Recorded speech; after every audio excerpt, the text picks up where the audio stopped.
so it's kind of hard to find scrims at the moment because LCS is over, so all the teams are in breaks and stuff like that, so it's not many teams to scrim, but you can always play solo queue and you can always play Dominion, for example, just to train champions, and you can always play against each other as a team, like 2v2 in bot lane or something like that, so there's always ways around not having scrims.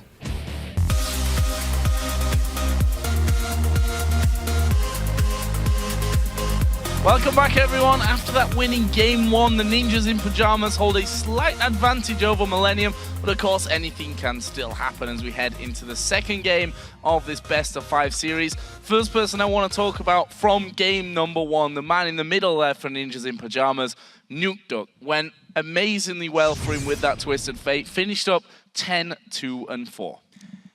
Very, very strong performance, but also it boils down to the fact that Millenium picked a very weak early game comp, so they had nothing to try and shut him down with, and it also meant the entire lanes from NIP just said, you know what, we are gonna pressure our lanes, you can always just join in with TF whenever you want, pick up the kills, never really any issues for him in the mid lane. And that's another thing we just, again, with the Millenium comp here, Source made a very good point on Twitter. Picking Karthus when you don't have any kill potential in your lanes doesn't make any sense. Like, Shyvana is not going to kill Mundo up in the top lane. Maybe if Shyvana gets a very good start, gets an early breakthrough in King, she can pressure down the Dr. Mundo. But bottom lane wise, when you pick Janna, it's like the anti, we're going to kill anyone. So when you bring that in with the Karthus ultimate as well, like, the synergy between them makes no sense. And also, of course, with the fact you want people to be on you with Karthus, and Janna is going to shoot people away. So at the same time, in team fights, it would, like, they would have to coordinate it absolutely perfect for it to make sense. So I think Millenium going into this game, from we just saw here, as Dexter said and also after the game here, Millenium, they were outclassed in every single lane this game. They need to pick strong laners. Like, you can't rely on having this late game comp or something. You need strong laners so you can win the early game against NIP and then try and take the game from there. Well, we'll find out here shortly. The teams are about to select their champions. So we'd like you to get on Twitter and let us know who you think will win this match. All you have to do, send your choice to @LOLesports using the hashtag NIPWin or the hashtag MILWin. And we'll check in when the game begins to see how you guys have been voting. So, champion select here for game number 2. Are there any changes to the bans that we saw from game 1 in your eyes? So, NIP could still ban out the Jax if they don't actually play it here. Maybe Millenium will even ban it if they don't actually know if Zorozero plays it or not. And then the Twisted Fate was an issue. I'm not sure if Kerp wants to pick it up by himself in the very first rotation just to make sure Nukeduck, or maybe try and last pick it if they think Nukeduck is not going to take it early here. But we talked about how Assassins now in 4.5 are weaker due to exhaust, so the Twisted Fate pick all of a sudden is very important for him. I wouldn't be surprised to see them either banned away or early pick it themselves to make sure Kerp is playing it now and not Nukeduck. I have to wonder if they're somewhat missing their old mid laner for Erlend, who was in the olden days the master of TF and drew a ban every game. But in this one, we see Jax banned first of all here for Ninjas in Pyjamas. Yeah, so Ninjas in Pyjamas banning it away. Zorozero simply does not play Jax, so they're just gonna ban it away. Shown now also to Millenium, of course, we do not play it. You don't have to ban it a single time, so they just want to get rid of it. The Lulu ban coming in from Millenium, same deal as last time. Nukeduck has been a very strong Lulu player. Yeah. Miffy played Lulu as well. Not in the Challenge Series, but it's a champ he plays. So banning this one away, simply also to make sure the very strong lane pressure from Nukeduck won't be there.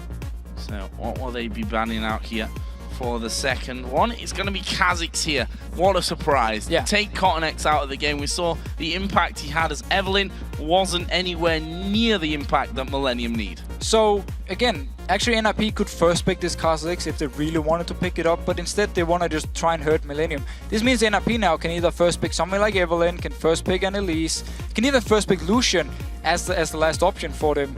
And it means for Millenium's side here, it's going to be hard for them to actually pick something up, and it's not going to be Lux.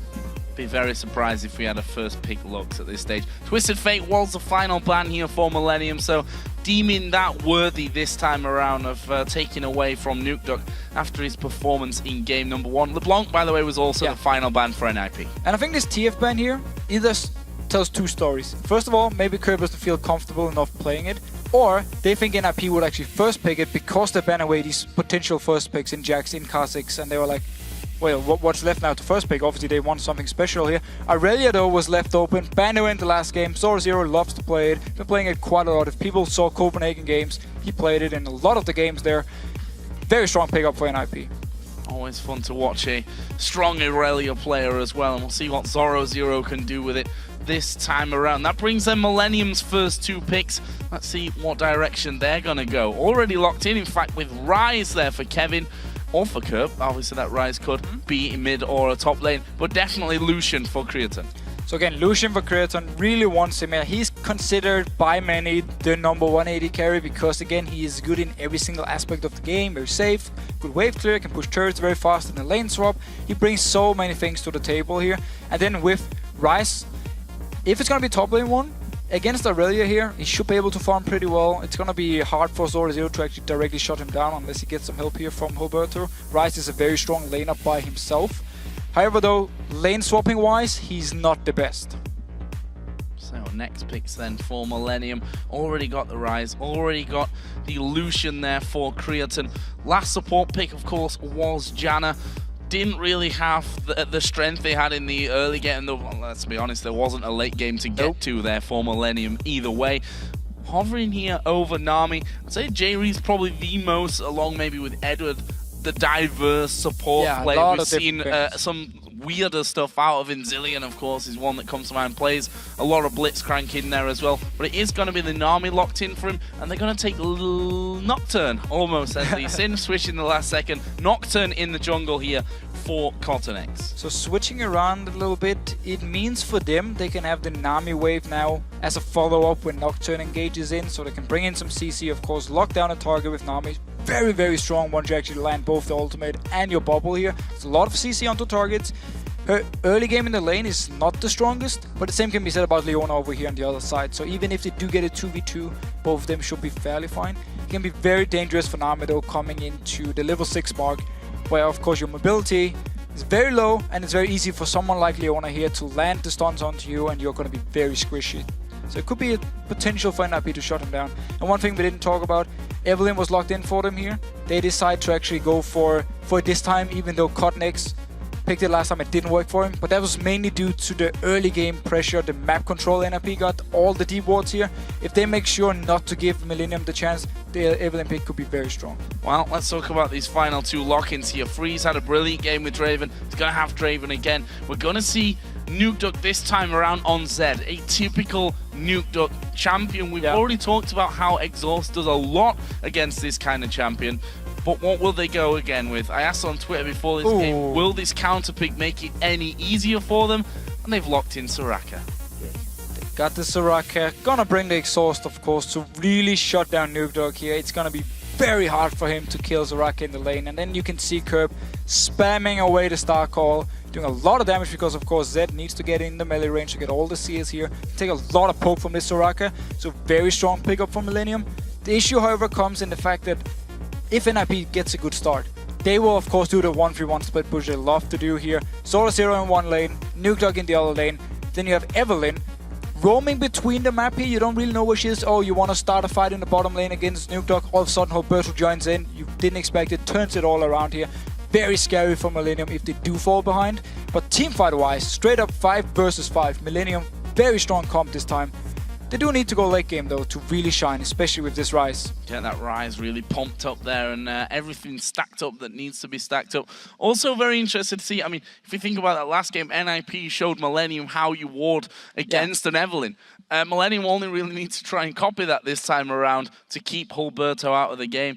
I'm not sure, or maybe more as a question, can they do it? Are they strong enough here? Are they on NIP's level when it comes to that kind of map control? So laning matchup-wise here, I actually feel like Millennium are in a position where they can take control of the lanes down the bottom lane here. Leona Draven, of course, need a bit of time to build up, need some levels on Leona before you really start getting the damage, where Lucian Nami can poke on towards them, of course, get the pressure there. Mid lane, we talk about Soraka with the Exhaust. Very hard for Nukeduck to actually kill him.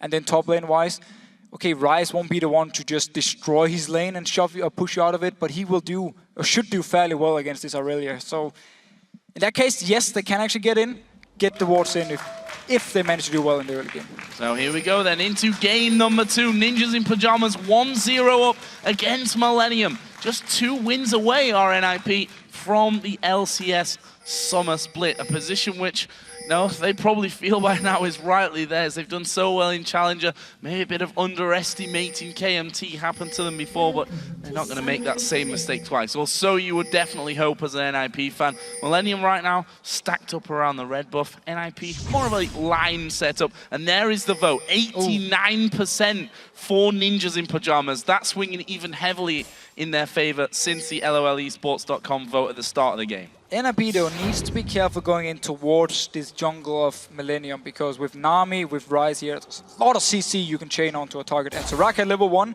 very, very strong. Just runs around, spam Starcall all the time. And throws bananas, the real danger of a Soraka. NIP here are waiting on that bottom side. We already see the recall hit by Nami there on that backside, but NIP are going to come into this one. Have they spotted him there? Nami is gone. Kevin trying to recall here as well. They're going to come into this one 5 versus 4. Spotting Millenium walking away from that one. Question is now, will NIP stay here? We already saw him in game number 1. They went to the enemy red buff, warded, came back out again and made sure that there, and then double back onto the blue buff. Exactly. Yeah. They can do the same here. It's getting really late though. They have to run straight towards the blue buff. Millenium staying with every single member around this area, making sure they can pick up the red buff. Opened up for NIP then to go. They're actually pinging over there. Maybe they just want... No, all the wards are gone from Miffy. He started the same thing. Full on wards and then of course health potion so he can sustain himself from the poke from Millenium in case they get the standard lanes. Look here, he's going towards top lane. They know Millenium's dual lane is going to be top here, so they want 2v2 this time. No lane swaps. Not challenging on that red, even though they had vision. And if you look at the minimap, probably a wise choice as well. 4 men on that top side. NIP here going for that blue buff. Kevin is going to try and run some interference on that one. Try and stop NIP getting it so cleanly. Won't happen for them though. Hulberto smites that one away. He can retreat then off towards his red buff. It's going to leave us with that 2v2 on the top side of the map here though. KottenX actually spotted out by the ping ward from Miffy, but both supports moving down here. It's going to be hard for NIP to try and stop this one. Miffy going to take some poke, being forced back. Once again, they trade buffs, but it's NIP doing the aggressive moves and also making sure they know where Millenium is going beforehand, so they decide the lanes. It's going to be Draven, Leona versus Lucian, Nami up on that top side of the map, and we've already seen that Miffy being a big contributor to First Blood so far for NIP. KottenX coming up from this one after picking up that blue buff, closer obviously to this top lane after that steal. He is spotted by a ward though, so NIP shouldn't have any problem. KottenX backs off. And I like this full ward start from Miffy. As long as he can survive the laning phase without this item, normally you would say you don't want to go in a 2v2 when you start full wards because you're on a disadvantage from level 1. You don't have any item here. But of course with coin over on Jree's side, it doesn't actually do too much because it doesn't bring him any combat stats he can really use towards Miffy or Freeze here. Zorozero going very aggressive. Evelynn joining in. Hulberto is there. Actually, they put down the cage onto him, but they dash forward. This is surely First Blood. One more hate spike will do it. It's Hulberto that has that early game impact and picks up the kill for NIP. And now top lane going aggressive. Oh, Creaton is pretty low from this. I'm not sure they've got the damage. Freeze gonna keep putting down those axes, but not quite enough. You see there, Freeze's score at the end of game number 1. We'll see if he can beat that this time around. Creaton very, very low in there. Let's not forget that Jree does have that heal to give over to him. We'll see if that's enough to keep them alive in that lane. Both AD carries we should mention because that was slightly different to game number 1. AD carries with heal. The supports both gone for exhaust this time. Yeah, both with exhaust. Of course, Millenium want to make sure they have exhaust every single team fight for Nukeduck. Make sure just shut him down completely when he actually jumps in. But I think we saw down the bottom lane here with the early gank from Hulberto on to Kevin could be one of the reasons NIP wanted this dual lane and these standard lanes, because Evelynn is very strong in standard lanes. When it comes to lane swaps, of course, she doesn't bring too much, and ooh, NIP waiting around here. They want to go aggressive. Summoners are ready though for Millenium. Let's see what they can do. Here we go. There they go. They're going in towards Creaton now. They managed to lock him up. The bubble doesn't land. Creaton does use his summoner heal. The exhaust is onto him, and Jree putting damage back on towards Freeze. They decide not to push any further from that one. Action might not be too far from over though. We have KottenX down at the bottom side. He's already going to hit the recall though. Yeah, he was just waiting for a counter gank. They do have the pink ward here to spot out Hulberto if he was moving. He actually decided to cancel. He's a level behind, and Hulberto is moving down. Never mind, he's tricking us. He's actually going towards the mid lane. Tricking you. Don't bring me into this one. Joe, I saw you. I want to point out the wards here. Hulberto has managed to get in once again behind Kerp. This could be danger for him in flashes. They put the exhaust down on towards Hulberto. That's going to be enough damage for him anyway. It's Hulberto that gets a second kill. And again, this all comes down to the fact that NIP got the standard lane, so the pressure from Evelynn is there in the early game. Because lane swap-wise, you know where she's gonna be. There's not gonna be any pressure on you in the mid lane. Now though, because it's standard lanes, because Hulberto's been very aggressive at both the solo laners here, picking up 2 kills, really trying to shut down Millenium early on, like we saw in the last game from NIP. And we see Nocturne, obviously KottenX, a champion who wants to spend a bit more time in the jungle now to get that feral flare going on. He's still behind or just slightly ahead in the CS despite Hulberto spending so much time in these lanes. The thing is, KottenX actually spent time himself trying to gank, but the first one he tried to do up in top lane, that was a ward, nothing happened. Then he moved up a little bit between mid and top, couldn't really decide where he wanted to go, ended up in nothing. Then he went down bottom lane to try and counter gank Hulberto. Hulberto was going towards the mid lane, so once again, KottenX was just wasting time. He's behind in CS, he's behind in XP, obviously 2 kills on the side of Hulberto as well, but now he's coming towards his bottom lane here. Kevin is zoomed though. Zorozero is actually going to turn this one around. Has he got enough damage to finish off the ultimate? One more would do it. Doesn't have it available though, and that means he has to turn around. Almost coming out with a kill there in a 2 versus 1. That is a very bad sign here for this early to mid-game sequence for Millenium when they can't even 2v1 Zorozero. So the double Dorn's Blade here on Zorozero make him very strong in the lane. Of course, Ryze wanna get some time to stack up all his things. He simply didn't have enough damage to lane. His mana was almost gone. He could do one more spell, and then KottenX without any buffs, of course, wasn't he actually able to do much either. Zorozero just turned it around, and again, he's doing so well against Kevin in these 1v1s. Fair enough, he got the help from Hulberto early on, got the early kill here, but he went over to Hulberto, so didn't actually do too much from Zozero's side. Almost took himself a kill there as well, as they spot that pink ward, which would hinder Hulberto's progress around the map. That's going to be cleared out here. It's not just yet by Mythic, just afterwards. You'll see them coming in, and actually they will end up losing that ward that Mythic did just put down a couple of moments ago. That came from his trinket though, so not the biggest loss in the world for NIP. Let's see here, actually, Millenium taking a different tactic to how you want to try and ward against the Evelynn. They do some defensive pink wards all around the map and hope for Hulberto to then move very far up before he ganks the lanes. Where NIP, of course, changed it around, got in with the D-wards, but also depends on how the lanes are going. Millenium at the moment are not winning the lanes, so they won't be able to get in and get all the D-wards, and that's why they need to put these defensive pink wards instead to try and spot the Evelynn. Which you have to fear as well, sometimes can come a little bit too late once you see him behind, especially Kerp. We saw that second kill actually coming in, who was already behind Kerp before they actually spotted him coming in. And an early Cutlass here for Nukeduck. Often you see their Zeds go for Brutalizer as the first item, but he decided he needed some sustain, of course, against this Soraka. Full sustain on Soraka, a lot of poke. It's a very smart pickup, also helps him when he actually sets up a gang with Hulberto with the slow. KottenX actually waiting on the top side of the map here. That, in theory, is a great idea to come around, but look at the pink ward there on the bottom side of this river brush. That will spot KottenX coming around towards this top lane. Don't think there's much of an opportunity to get in here on Mythic and Freeze. No, that's another bonus with the defensive pink wards, because again, Nocturne with his ultimate, you can always find, or at least try to find somewhere to gank, because you know there's no ward, but don't feel confident enough going in for this one. Jree isn't level 6 yet, so he would need to land his bubble in order to actually set something up. And so far, he's not been landing the bubbles. In the few fights we've seen, the bubbles have missed, and NIP would put a lot of pressure though, but Millenium always responded really well, and not much actually happened. Both are just farming away, and Creaton actually pulling slightly ahead. Slightly in front on that front as the wards start to go down. Zorozero. Now, when you're behind against an Irelia, that erratic dash in there between minions sometimes can cause you to back away. It's just a little bit scary whether he's going to come straight in onto you.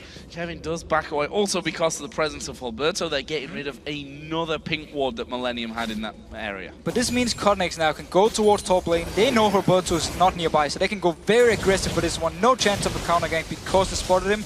NIP though back very far away.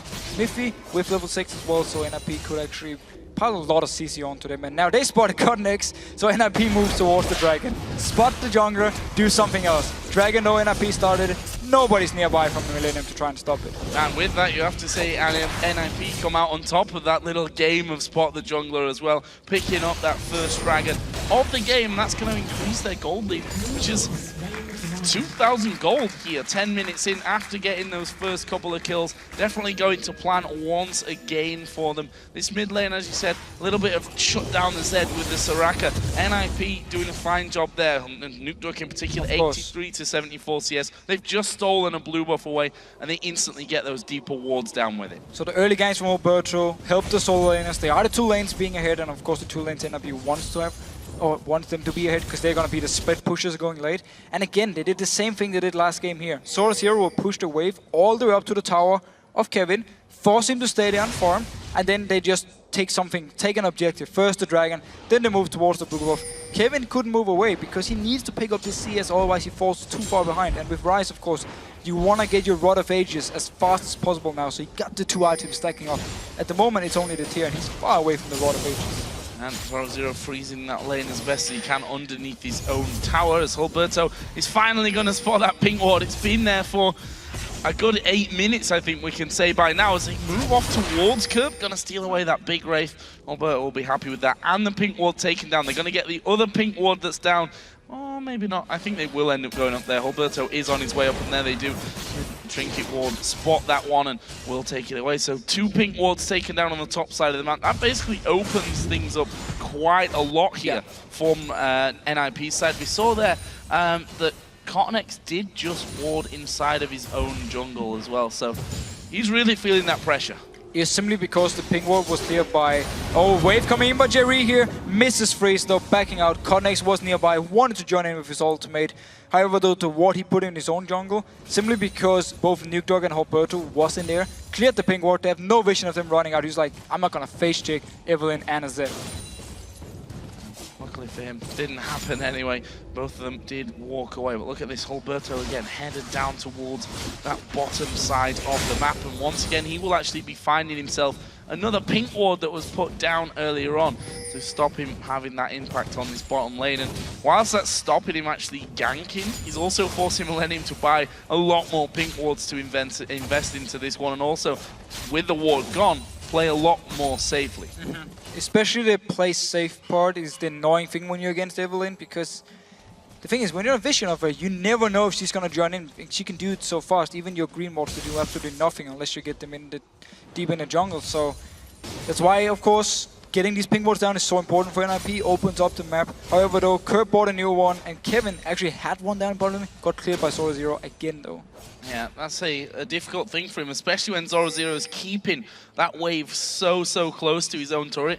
You don't have much choice as Kevin. You either stay away from the experience and the gold down there, or maybe get ganked at the same time. Actually, KottenX, it may be that solution here. Is Kerp always coming up towards his top side, but again, the bubble from Jree just landing too short. And look at this, as a reply from the ninjas in pajamas. Hulberto and Nukeduck were headed up there. They've pinged right down on top of them. Got the pink ward Another again. pink ward, yeah. It's not good for Millenium here. Every single pink ward completely just gets taken away by NIP. This one, Kerp just bought it. He just placed it before he ran up to the top lane. Instantly NIP gets it. It's 100 gold pretty much wasted, and it means now for Kerp, before he backs again, he's going to be playing very scared. Top lane again, freeze, and Creaton just exchanging here. Actually, freeze completely out of mana from this one. See if they decide to stay, or to go aggressive, or to stay as they are. Also seen a couple of items actually coming in here. Nukeduck did finish off now his Blade of the Ruin King. We'll see if he wants to use that spike to get involved across the map. Once he gets the Brutalizer, he can really start the split pushing. Of course, already with Blade of the Ruin King, you're very strong in the 1v1s. He's moving towards the top lane here. Let's see. Millenium, no ward. They might go for this one. Oh, this could be bad news for Millenium. Zenith Blade lands are going for Creaton. Death Mark comes down. There comes the wave, but it's not enough to stop them. And they absolutely decimate Creaton for their 3rd kill of the game. 3rd kill of the game here. Nukeduck is roaming up with the new Blade of the Ruin King. Easy kill for him. If he lands every single stun onto Creaton, he's just locked down. He could have flashed instantly, but he would have to do it very early, and Hulberto now being caught out. Oh, this could be bad news for him. Actually, he's going to throw his ultimate down there as Nukeduck comes from around the side as well. Didn't want to pick that fight with Kerp, who has both exhaust and, of course, his wish as well for a good heal on top of it. Actually picking up Glacial Shroud here as his first item. Of course, early armor, cooldown reduction, everything he needs here to make sure he doesn't die to Nukeduck, and that's where We need to see how Millenium decides to play after the laning phase, because then, of course, Nukeduck and Zorozero are gonna split push their lanes, and nobody from Millenium at the moment can actually kill them 1v1. Yes, of course, Kerp will be able to hold him, at least hold Nukeduck in a split push for now. But he's never really gonna apply any pressure towards him, more than we've seen here in the laning phase, where Nukeduck is just farming away. And at the same time, Kerp, yes, with his ultimate, he can help out his team, but that's about it. And you invest now a lot of effort into at least trying to shut down Nukeduck, who's just gonna free farm against you anyway. So I'm not sure how Millenium decides to try and deal with this split push later on, especially also because Sorozero is a lot stronger than Kevin. Now Hulberto moving in, they're going to try and go for Kevin. It'll require a dive, and actually Kevin used his flash there to get back to his turret. And NIP not actually wanting to follow through on that one. No risks really needed for NIP. Don't have to risk the lead that they've built up for themselves. Here, there's a death mark going on to Kerp. He's out of mana here as he puts down that exhaust, but I'm not sure it's enough. It's not going to be enough. Nukeduck goes in, goes straight back to his initial shadow, gets another kill. 2-0-1 now. A very good move by Nukeduck. Notice there was no mana onto Kerp. His ultimate is still ready, couldn't use it, could do nothing here except for exhaust him, and Nukeduck just chased up, continued to go with the Blade of the Rune King, of course. Meaning, Dragon's being started again by NIP.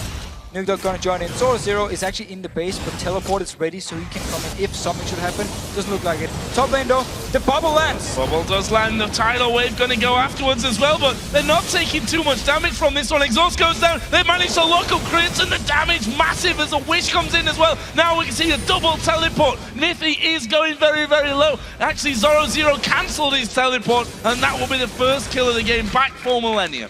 So they finally picked up a kill here. Bubble landed from Ife. Now KottenX going aggressive. Onto Nukeduck here. This is 1v1 and doing a great job of it as well. KottenX picking up a very simple kill in the end onto Nukeduck. A very easy kill. Nukeduck overextended, tried to get the turret because Kerp wasn't nearby, and KottenX just went straight for him. Double buff, killed him. There's no dragon though, so they need to go down and try and stop Sorozero here. Oh, sad. Won't be able to. He just walks away from that one. Actually, we do see in this top side of the map, Freeze trying to hold off, but they've got Hulberto coming in from the backside. Creaton overextended. He's going to go down, and I'm not sure that Jree is going to live through this one. He's not. It's a double kill for Draven. 784 bonus gold for Draven here. Really been stacking up his passive. A lot of CS before anything actually happened, before a kill was picked up. But he's gonna be very happy. He can go back, go towards the Infinity Edge once again, and just continue to do like he did last game. Zorozero coming towards Kerp, no summoners. Dashing off to the minion there first of all. That's gonna get him down to half HP. Gets locked up here by the Zenith Blade. KottenX is there as well. Have they got the damage? Actually, no. And KottenX trying to turn it around there. They got Zorozero decently low, but look at this. A move from Ninjas in Pyjamas to the top side where they just got the double kill. That's going to mean their first turret of the game. So all we can make of this is KottenX needs to be everywhere on the map at the moment, because he's actually the only person who can respond to all the things NIP is doing. Every time he's there, he's been trying to get up something. He got the kill onto Nukeduck before, and he needs to just continue to do this, because the rest of Millenium are falling behind. He's the only one keeping up here. You talked about Nukeduck needing his brutalizer before he does some real damage with that Blade of the Rune King. I was going to say, that's kind of a step further in that one. Last Whisper finished off for him, got himself boots of speed as well. Frozen Heart was finished off by Kerp and probably kept him alive there as he was attacked by Zorozero in that middle lane. He's just going to try and farm back. He's a little bit behind, 25 CS or so in this mid lane. And had some trouble dealing with Nukeduck up until now. A lot of trouble. Of course, the early game from Hulberto really helped out Nukeduck get the CS lead, and then he just kept it from there. And now down the bottom lane, pink ward once again by Kevin. Gonna be cleared out. KottenX is nearby. Ultimate is ready. They can go for this fight. Can he turn this one around? Gonna dive in. Kevin's down to half HP though. Wish is gonna be used here, and they do manage to take down Zorozero. Very good response here. The pink ward spot out Hulberto. They knew something was about to happen. KottenX at the right time, helping Kevin get a much needed kill. Rod of Ages was completed by Kevin now, but still very late. Normally you want to get it between like the 13-14 minute mark. I believe he got it at like 18 minutes. So gonna take some time before it's fully stacked up. His power spike is gonna be delayed. I have to give credit here though to Millenium. And certainly KottenX has managed to read Hulberto now a couple of times in a row. Obviously helps when he stood on top of a pink ward as well, and you can actually see where he is, but he was down there in anticipation of Evelynn trying to come in there and get that kill onto Kevin. And they've picked up a couple of kills in a row here, so it's not looking all that bad for Millenium. And of course, the longer the game goes on, the stronger they're going to be getting as well. Yeah, but still also the split push from NIP is going to get stronger. Irelia in the late game, very, very strong. Zed, of course, very strong. And we already see NIP now going out in these lanes. The issue for NIP, however, is actually the lack of wave play in the mid lane. Freeze, yes, he can use his ultimate to clear the wave, but then once it's on cooldown, he actually needs to just auto-attack kill the minions. And that's where Millenium can apply a lot of pressure, try and land a bubble, set something up with KottenX. For now though, the turret is gonna go down. Yeah, not having any problems there. Actually managing to knock Creaton away. There goes Zed, and that's a kill for Nukeduck. No, not even needing the death mark there by the end. And that is a kill which Millenium, they saw they were giving up that turret. Freeze knocks him aside, and honestly, those are the kind of kills that you shouldn't be giving up. Yeah. Creaton basically just stayed for too long. Got an axe in his face. Nukeduck did a lot of damage to him, and then he just went straight in for it. Nukeduck actually delayed his ultimate afterwards, but now going aggressive onto Kevin. Going on to Kevin, they're going to knock him to the side again. Freeze just sidesteps the tidal wave. Couldn't quite get in there to do enough damage, but they're onto this turret nonetheless. In fact, this is a 4-man push from the Ninjas in Pyjamas. They take turret number 3. Hulberto just trying to flank around there and get involved. Was spotted out by KottenX. In the meantime, actually, we did see Kerp taking down the outer turret in the top lane, going for the inner one, but Zorozero teleported it. Yeah, so NIP actually decided to abandon the side lanes and just rush in towards the mid lane. Also because they got this kill onto Creaton and just took the next turret, and then with teleport, join in. Kirby stayed to split push in the top lane, couldn't go in and join. And then as soon as the wave actually was there, teleport stopped everything. KottenX though, down the bottom lane once again. Nukeduck canceled his recall. No, starting again. Nothing's gonna happen here. We wanted him to go aggressive onto Kevin, and then he would respond. And look at this. Blade of the Rune King onto Nocturne. This is a carry jungler. He needs to be the one for Millenium, doing everything in this game. Feral Flare finished the course for him. Didn't spot exactly when that one was done, but can you imagine in 22 minutes in.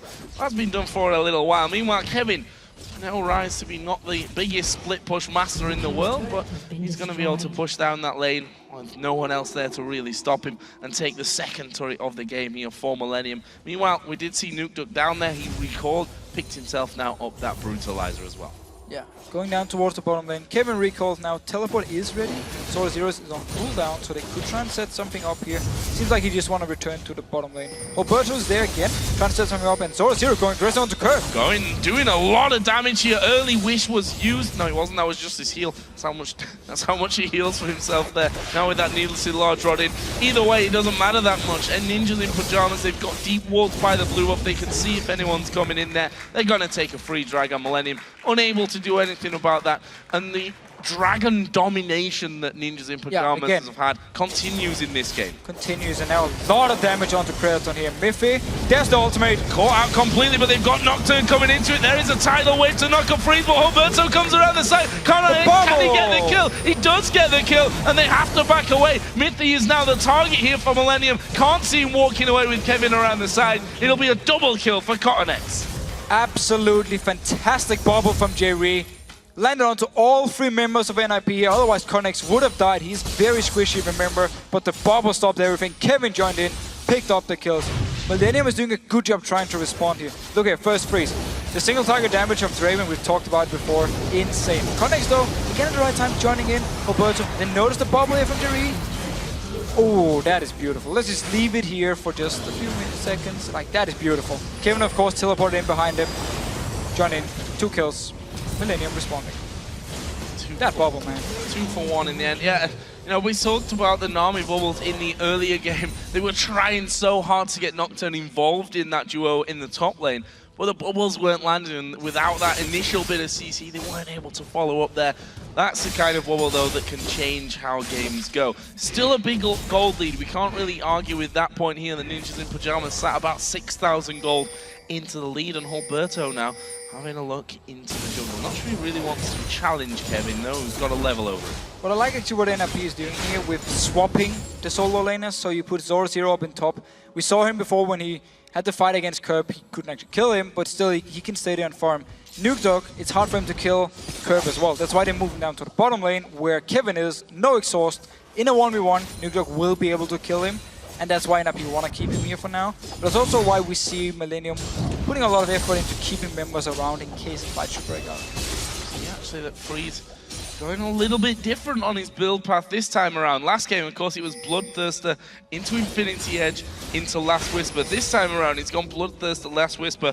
Got a Quicksilver Sash now as well, and he's probably going to go now to his Infinity Edge with that BF sword. So the Quicksilver Sash simply to make sure the CC from Millenium. Here, oh, Nukeduck going very aggressive in the bot lane. Yeah, Kevin here is going to be under a little bit of pressure, but Nukeduck himself will be chased down, and look at the damage out of KottenX. He's now on a rampage, and this might not be over. Hulberto going to be pressured. Mithy was coming around. They have Draven in the mid lane. Millenium will be happy for the one-hit kill and run away with that one on towards Nukeduck. And we just talked about how Millenium keep members nearby towards Kevin here because they know Nukeduck wants to go aggressive.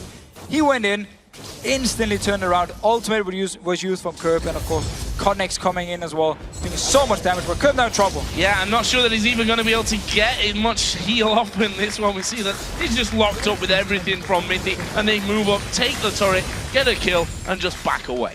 Kerp is only able to try and wave clear in these split pushes here. He can't kill Zorozero, so he had to actually run away to the mid lane to clear it, while the rest of Millenium was in the bot lane.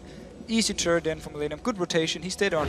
They're actually starting the Baron. There's no wards from Millenium's side. Kerp is dead for now 17 seconds, and they're not even moving. Not moving because they either have no idea of it, or they can't challenge for this one without Kerp there. Either way, they're not going to get close to this one. That Baron going down so very, very quickly. Yes, falling a little bit low on health, but they can smite that one down. First Baron of the game goes over to NIP. Can they jump over here? They decide against it. Actually, I'm not sure how much vision they had on that top side. No, doesn't really matter to them. They get the Baron, they clear out that ward that went through. It's a good chunk of gold to go home and spend. Very good move. I mean, they knew KottenX ultimate was on cooldown. They knew Kevin. Well, Kevin actually... No, Kevin didn't teleport either, so he wouldn't be able to join in. And of course, they spotted some of Millenium far away. Kerp being gone. Instant going for Baron. No response here, so... Very fast, very good pickup by NIP, and making sure to take full advantage of the kill they got to Kerp, who's really building anti-Zed and Irelia here. Sonya's Outlast now. So much armor.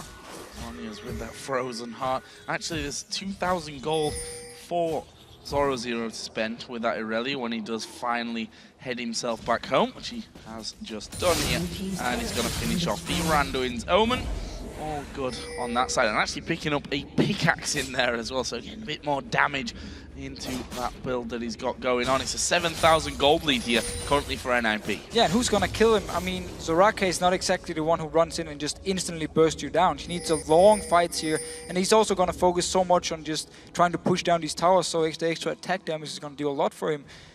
KottenX though, he is the guy we have highlighted before, and he's really the guy trying to keep Millenium in this, trying to avoid Millenium going 0-2, which of course would be very hard for him to come back from.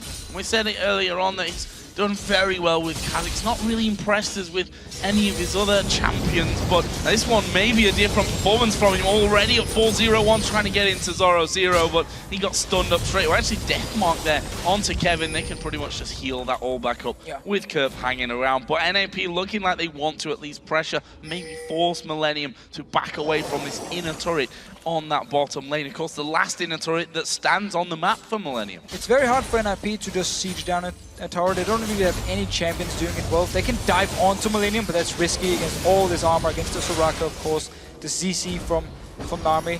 So they need to actually just fall back to split pushing. Even though they are so far ahead and should be winning every single team fight by now, they can just go in and just push down a tower because Millenium is there to defend. So they need to split out on the map and try and set something up. And as long as KottenX got his ultimate ready, he will also be the one to actually put some pressure from Millenium's side, trying to set something up.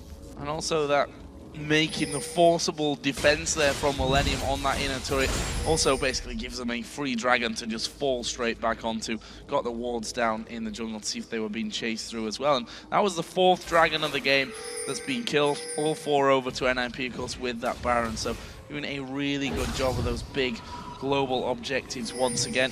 Now just going to run through, probably going to push out this top wave here as well. Obviously, as I said, the inner turret in the bottom lane is the only one left standing currently for Millenium. Probably the reason why they were trying so desperately to hold on to that one earlier. And all this dragon control from NIP you talked about, it just again, it boils down to the fact that Millenium is losing the lane. They're losing the early game. Hulberto this time was the big guy to do the 2 early kills, the guy in the lanes, put his solo laners ahead. And then for there on, especially also with the dual lanes being top, when your solo laners are so far ahead, you can take these dragons without any issues early game. You get the timer, you get the lead going, and NIP just kept on to it. With the Baron as well, of course, Millenium just defending away, making sure they don't actually want to go in for a straight fight as long as there's a Baron buff on the NIP side. And we do see now, Lucian up in the top lane, Nukeduck thinking about going there, actually pinging him out, but instead goes towards the mid lane. And look at the ward control though from Millenium. In their own jungle, full vision of everything. They want to know if NIP is moving around. Well, NIP are moving around with 3 sweepers, trying to get that control back. There are a couple of pink wards in their inventory as well, so that they can hold on to that one. And one of the differences here between the 2 Evelyns that we've seen, in fact, forget that because he may go for Zorozero. Not something that they should do though. The rest of NIP were just waiting off to the side. But if we think back to that last game, they controlled the Evelynn so well because the lanes were ahead and they were able to go into the enemy jungle and get deep vision of them. This time around, Millenium weren't ahead. They had to scramble, throwing down pink ward after pink ward after pink ward. I actually love to know how many pink wards were bought this game by Millenium. A lot. Because that is going to be a fairly big total, that's for sure. And without that control, Hulberto just ran rings around him in the early stage. And you just mentioned the control that they had on this top side. NIP already started to move up there to gain a little bit back of it. But still, NIP don't really know where they can go at the moment because, again, killing Soraka is not going to happen. And we've seen every time they try to kill Kevin, KottenX would be there to join in, turn it around. So NIP just farming away, actually pushing the waves, now backing off for multiple members going back to base, back to shop. There should be quite a lot of goal on some of them. But as you said yourself, the Evelynn pick, or the Evelynn thing early game. Millenium, they got the pink wards after the damage was done. The 2 early ganks had already happened, the 2 kills had gone over to him, and then they went back for the first time, bought the pink wards, and managed to avoid ganks for quite a while. But then from there on, as soon as NIP spotted all the pink wards, they just cleared them away, and Millenium didn't really get too much from it, actually. We're not too far away from a 10,000 gold lead here as well, and we have 1.5 minutes until the next Baron of the game is going to start to come in play. See that a couple of wards were cleared out by Millenium here a little bit deeper into their own jungle, but they're certainly going to need a stronger control of the vision if they're to even challenge for this next Baron to when that comes into play in just over a minute's time. We already see that Zorozero here moving up from the side, already spotted by that ward that was put down just a few moments earlier from Millenium, and you see that NIP starting the scans on the top side. And also look here, Zorozero with the Zephyr picked up, of course, with the enchantment to his boots, his mobility, like he's so fast around this map. He can just rotate around, very hard to catch him out.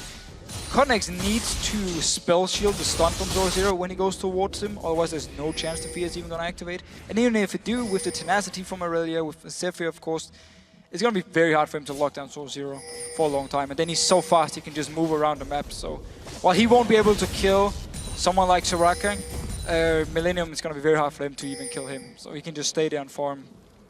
And he plays the perfect distraction here with 15 seconds for Baron. They know that they have to stick around for Zorozero. Yeah. Teleport available if he then has to go towards his Baron. So it's a bit of a make or break scenario here for Millenium. Do they go in there pretty much blind at this stage? You can see trying to check out those brushes, using the spell shields as they go through. NIP actually starting to fall away. They know that Millenium are coming their way. Myth is actually going to go right into the middle of them, puts down the solar flare. The teleports are going to start coming in. KottenX actually going deep, but he may get locked off from this one. We do see the Witch come down, but KottenX is going to fall. They did manage to get 1 kill onto Hulberto, but I don't think any more are going to follow from them. Meanwhile, Nukeduck off to the side here. Currently a 1 kill apiece scenario. Don't think any more are going to come down from it now. Very, very strong team fight showing from Millenium though. They are very far behind the goal and yet managed to actually trade 1 for 1. Nukeduck stayed in the backside, he wasn't actually touched, got his Garden Angel here, and we just saw KottenX go towards Freeze here, doing a lot of damage, doing so much generally just being so hard for NIP to kill, also with Soraka running around. And now they're going towards Freeze. This could be dangerous for NIP. They actually went the top way around to keep Millenium zoned out. Kerp actually going to be dived on there, but Mithy will fall. Zhonya's from Kerp was used, and that will be another kill back, and it stops NIP getting that inner tower. And we talked about it all the way back in Champs, like how the team fighting come from Millenium is very, very strong. We see it here again. NIP tried to do something, turns around. Like, our last being popped from Kerp, he's not gonna die. And then Miffy just stays in there, like there's no way for him to go out. And he's dead. Easy for Millenium to simply get a kill here. And hard, very, very hard for NIP, even though they are so far ahead to actually win a team fight. Gonna take a Dragon here. 35 minutes in, still worth a decent chunk of gold for them. That puts them closer to that 10,000 gold lead. And again, the stats, complete control over the Baron, well, the Baron as well, but the Dragon so far for NIP. Millenium are pushing out a little bit further once again, though, and make that point once more that they need to make sure that they've got wards down on their top side of their own jungle and a little bit further out as well to see what's happening on the Baron itself. Right now, going into their own jungle as a group, that's how unsafe they're feeling about maybe walking into the likes of Nukeduck. NIP are going to move towards Baron once again. More wards down. NIP almost need to bait out a split push, because if they do go out in a split push, we've seen it before. Soraka is fine in her own lane, just wave clearing, and up in top lane with Kevin. Nocturne will join in, turn around, and actually win in favor of Millenium. So NIP needs to bait out a split push, or it could be an option for them. Now it seems like they want to go for the Baron, but if they do bait out the split push, force Millenium out of these lanes, and then quickly rotate 5 members towards the mid lane, and instantly just go down, take down the tower. Zorozero can tank it even if there's no minions. It's hard for them because of the lack of wave clear, so it's easy for someone like Creaton to just clear the wave beforehand, but that's why NIP needs to force Millenium out of the lanes and then just rotate quickly towards the mid lane. There's a lot of mobility on the Z. We talked about the movement speed on Zorozero, so they can be there faster than Millenium to try and set something up. Unless they want to go for team fights, but we've seen it before. Millenium actually do really well in these fights. That ward just timing out before Mithy could get his scan down. Bubble not quite landing, but again, Zorozero moving in towards that inner turret. And look at this, Ryze is not there this time. There's no teleport either for Kevin. Zorozero does have his teleport available. Is he going to back off and TP in? We see the NIP have already started off the Baron. No, they haven't. That's a lie. Clearing the wards, first of all. Now would have been a good time to start things off, though, with Ryze moving over without the teleport. There is the talisman going to be popped. Are they going to be able to get in there? Nope. Mithy is able to walk off. More wards going down. Nukeduck just trying to harass from the side as well. But in the end, Zorozero gets that turret. He's going to force a move from Millenium. Millenium needs to do something. You just talked about how there's no teleport on Kevin, so he's running between top lane and mid lane, or bot lane and mid lane, because he doesn't know where to go. He needs to be around the Baron. At the same time, he needs to stop Zorozero. So NIP doing a very good job getting a tower here because of the teleport. And now they started this Baron. Millenium, though, are very close. They should come in here and ward it. Are they going to be able to get this Baron down? Ward goes in, and that says no. There's a teleport coming. They're going to try and lock down Mithy from this one. He's actually putting decent damage back on some Kerp. He's going to fall here. Surely uses Zhonya's at the last second. Actually, no. He went down there without the use of the Zhonya's. Now it's KottenX exhausted. Takes half of his damage away. They try and go for even more. In the end, though, it's going to be a 2-0. And NIP are going to turn back around towards that Baron area. Nukeduck did go very low. I don't think had his GA popped in the middle of that fight. And we just see NIP taking full advantage of the lack of teleport from Kevin. Zorozero stayed in the bot lane, baited out the split push here, and then because Kevin went in to clear it, instantly just set up a fight. I mean, they started Baron first, so Millenium had to come in and ward it, and then Mithy was just staying outside of the Baron pit here, starting the fight. Teleport came in, Kevin was nowhere near, and that means from Millenium side, fighting 4 versus 5. Even though they've been so strong in team fights, could you win? 5 out of 5 dragons. Both Barons going over to the Ninjas in Pyjamas. A very solid 13,000 gold lead that they now hold. Transferring over into the items, of course, Banshee's Veil for Zorozero's Irelia. We also see the Morve Malmortius now for Hulberto on Evelynn. Trinity Force for Draven there for Freeze. That's a lot of big items. A lot of big items for everyone. Still, though, they can get in the same issue where they want to continue to try and split push and Millenium can defend it. But now they just need every single lane push up. So if KottenX shows somewhere, they need to do something elsewhere on the map. I mean, it's the way for him to do it. And as long as KottenX got his ultimate, he can apply the pressure. But once he's actually gone, if they bait it out or something, that's where the issue comes from Millenium. Or one of many issues. Not a single problem that can be fixed, I think, in this game. Still a lot of work to be done. Actually see the talisman is done as well now. So Zorozero, he is going to get you if they find you out of position. There's no way around that one. Actually was running in towards Kevin there, who did manage to get back into his base before he could be caught up. And now NIP forcing all those lanes out. In fact, Nukeduck has backed away down towards the bottom side of the map to start that lane pushing through. Top lane is going to be pushing through a little bit further, but they'll need to push that along manually here on the top side with another wave coming out of the Millenium base. Seems like NIP just want to go for the dive here, because they're never going to get towards the tower with Millenium staying and with all 5 members here, so they could just try and dive onto them, try and kill everyone. A lot of armor though on the side of Millenium and very little amount of magic damage from NIP, so it could be even harder for them to actually kill them. See damage coming down. Once again, just trying to chip someone low. The problem is you're never going to get anyone from Millenium low for any long and you're never going to get to the tower. You need to dive onto Millenium. If you keep all 5 members here, with all 5 members of Millenium, you're never going to get few hits onto it. If Freeze goes in too close to try and hit it, that's where Jree can just sit ready with his bubble or his ultimate, try and catch onto him. If he gets knocked up or stunned by the bubble, he's just going to, everyone from Millenium just going to pile onto him and just destroy him. So very hard for NIP, and that's why we see him go out here. Again, pushing the waves, moving a little bit towards the mid lane, come back out to push the waves. They want Millenium to react and then instantly move in here. You see Zorozero with, again, he's very, very fast moving around. Might be in for quite a while. Going a bit of damage onto KottenX. And to be honest, we did talk about this in the early game. The NIP, I wouldn't say struggled to close out games, but have been very, very cautious about how they finish off games. I mean, they have a gigantic gold lead at this stage, and you can see that still struggling a little bit. Do they go to the mid lane, to the bottom lane? They keep clearing out the waves. They get pushed straight back at them. And I think, as you rightly pointed out here, a dive is going to be something that could open things up for NIP. But it's also very risky. Yeah, exactly. I mean, it's very hard for them to dive against this Millenium comp. It's such a strong team fight. A lot of tanky members with a lot of armor. Soraka, of course, with the sustain. I mean, you don't just dive onto them and just kill them. I mean, that's not how it works here. So that's why they're playing very scared and just keep pushing out the waves. And that's perfect for Millenium. This is what they want to do. They want to go to the 50-60 minute mark, because that's where, again, the gold difference is going to mean less and less. Once you actually pick up 5-6 items, it doesn't matter if you're 25,000 gold behind, because you got 5-6 items, the other guy got 5-6 items, so it's going to be the same anyway. So Millenium happy just waiting here, trying to delay and farm up. A couple more items actually being picked up in the last few moments, so let's have a look through them. The Mercurial Scimitar for Nukeduck on Z. Frozen Heart for Ryze. We also saw Frozen Heart now picked up for Irelia as well. The Scimitar also picked up for Draven. So, talk about those 5-6 items.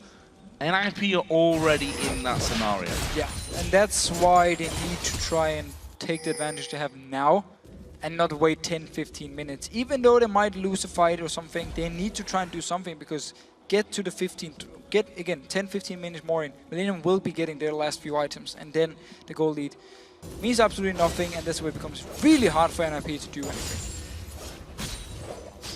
What they're going to do about this one. Actually sat back here. Realistically, Millenium got nothing out of their base. They want to keep this game going for as long as possible, soak up as much farm as they can. Baron's not coming up anytime soon. Do Millenium really even need to leave their base? No. Not at all.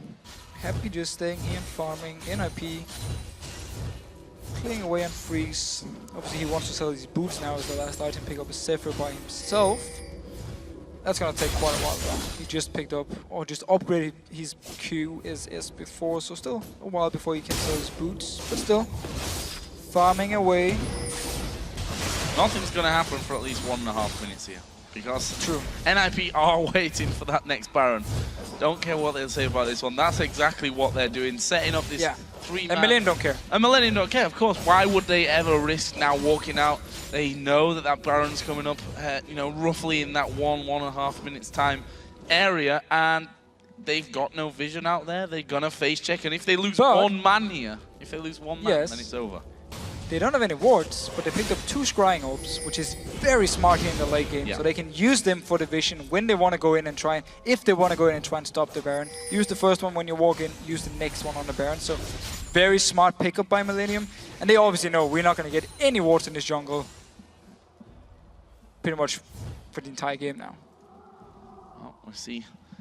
Literally nothing happening apart from minions spawning, coming in, being wiped out, waves pushed back and forth over and over. Creaton needs to be careful how far he goes out there, but I mean, even if Zed went full on into him, you've still got the wish to then back that one up. We'll have to see on that. We've got 25 seconds for Baron though. That's the point where, well, is it at the point where NIP back away, or is that the point where they back away and get Baron, or is that the point where they continue to set a trap, hoping that Millenium are going to come out looking for that Baron?